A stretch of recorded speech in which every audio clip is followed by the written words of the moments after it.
So there's a conversation of unity. A day has to come in the life of a man where he sits down and tries to be honest with himself. If you go through your teenage years, your 20s, your 30s, your 40s, and you still think that what Nigeria needs is unity, then there's a problem. I sat down one day and discovered that what Nigeria needs is not unity. What Nigeria needs is sincerity. We need to be sincere with ourselves.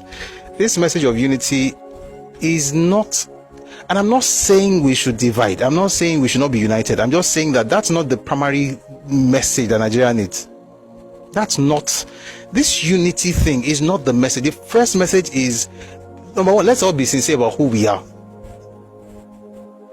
Perhaps, and by the way, I think you said something earlier and he laughed over it, and it's one of the most important policies that President Tinubu has actually put out there. The reversal of the national anthem to the old one. Believe me, I know the song, I know the lyrics. It's a lot better. What it does, it tells you exactly what it is. Though tribes and tongue may differ, in brotherhood we stand. Though the tribes and tongues in Nigeria, there are many. We are not the same. That anthem is better because it's real. It talks about who you are, what your identity is. The other one is what came up after the war. It was a motivational speech. Arise, O compatriots. It's motivational. Now, the point I'm trying to say is that there's a particular point you get to in your life and you begin to question what you've been taught.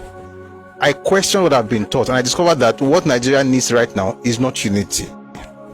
What Nigeria needs is sincerity. And when we are sincere with who we are, then we are able to have conversations that will create unity. For instance, if in the name of unity you go, and I say this a lot, and I know I've been saying it every time, and I know people might think, oh, why are you always repeating this thing? It's because I think they pay me with that. There is no way you're going to preach unity to me while passing a law in the National Assembly to grant you indigeneity in my space after living there for 10 years. You don't want unity. You want to take over my space.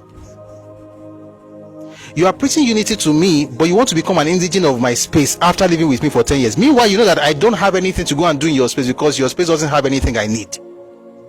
But you want to own my space with me. My grandfathers, my fathers have been around here for more than 3,000-4,000 years.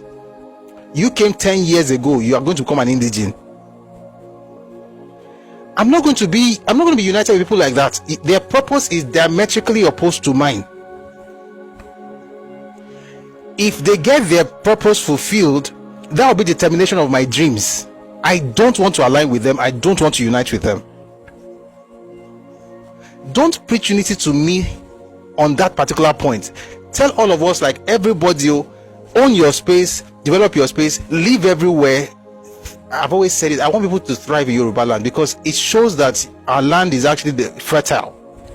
Prosper. I don't care where you're from. Prosper. Coming from Kenya, Uganda, Igbo, Hausa. Do well in Yoruba land. But when you begin to go beyond your boundaries and you're trying to use legislation to deny me of what is my right by ancestry, I'm not going to unite with you. You don't want unity. You are trying to steal. You're a thief. And that's why I said I'm not saying that people should you should not unite, but before you preach unity, everybody first understand where them be. Know your space. Me, I know my place. All of us, you I respect you, you respect me, we are fine. What can we do together? Don't say you go come my house, kick the door open, say, are we not the same?